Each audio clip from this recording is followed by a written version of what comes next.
In today's lesson, you're going to learn the most useful, the best expressions and structures in any English class ever. This is the best one. This one. Best.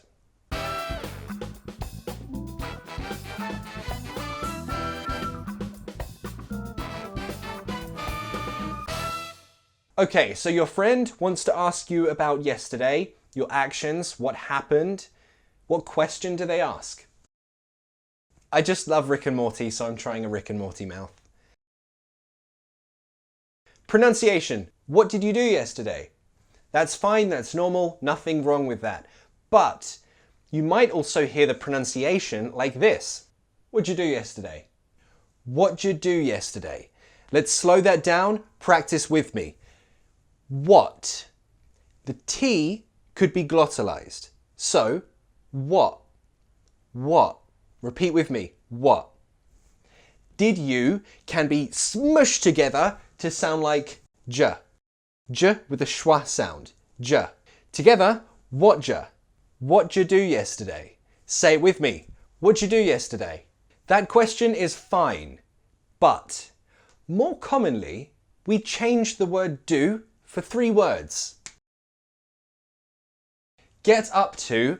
I explain in a lot more detail how to use get up to, be up to in this video here.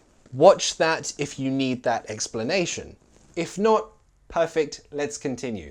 Just know that get up to replaces do, fine. So, you remember the pronunciation. What'd you get up to? What'd you get up to yesterday? You don't have to say it like that, but you will hear it, so it's important to practice the pronunciation. What did you get up to yesterday? That's fine, and that's perfect. Don't worry. Okay, so he's thinking about the answer. Yesterday. Nothing. I watched Game of Thrones, but that's not really doing something. So he'll say this.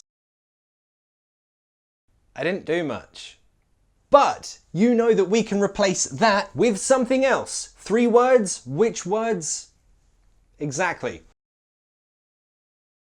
Get up to. I didn't get up to much last night. I know what you're thinking. Why is it more common to replace one very small word with 3 words? That makes no sense. I don't know. Why is table in Spanish a feminine noun? Sometimes life doesn't make sense. You could replace much with another modifier.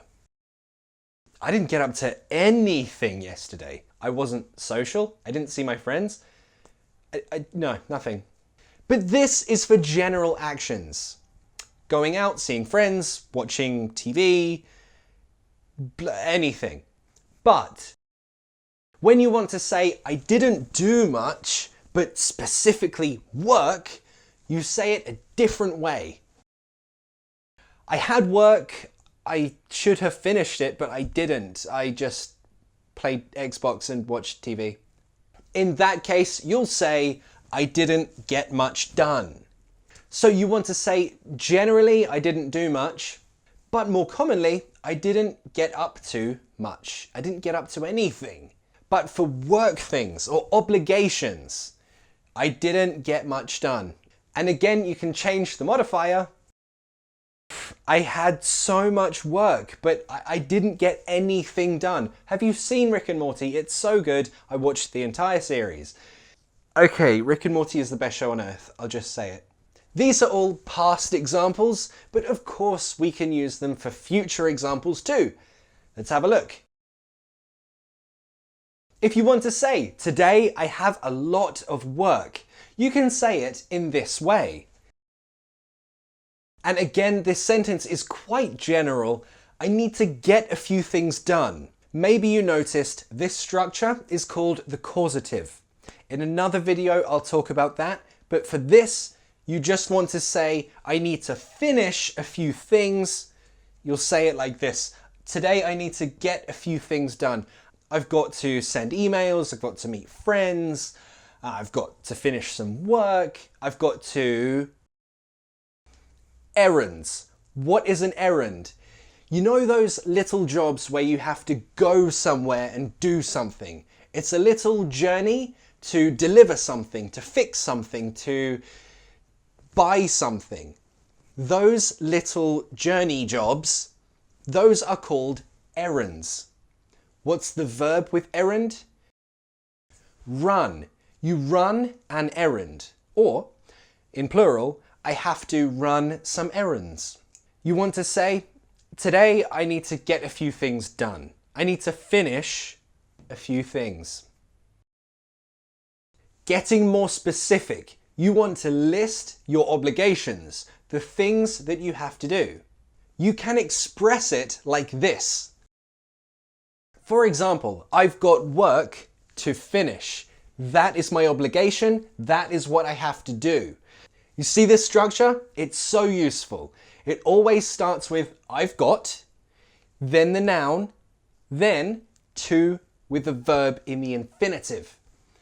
Another example could be, like before, you could say, I've got to finish some work. I've got to see some people. That's fine, that's great. But this structure sounds better.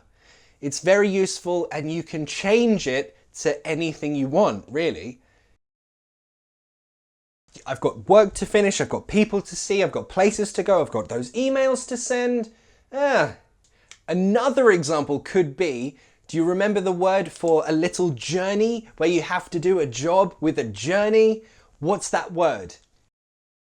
It's an errand. What's the verb that goes with it? I've got errands to run. I've got errands to run. I'm sorry, I can't have lunch with you. I mean, yes, I don't like you, but I've also got errands to run.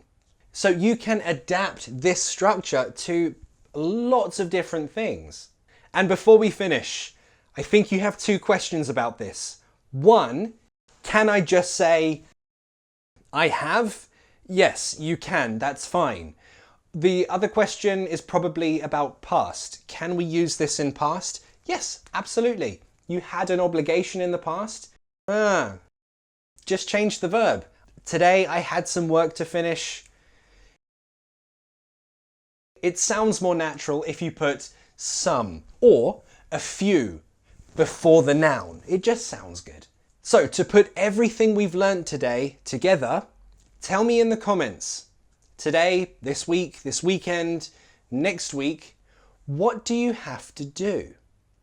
Or another example, yesterday, what did you get up to? Tell me in the comments. I'll see you in the next class. Bye.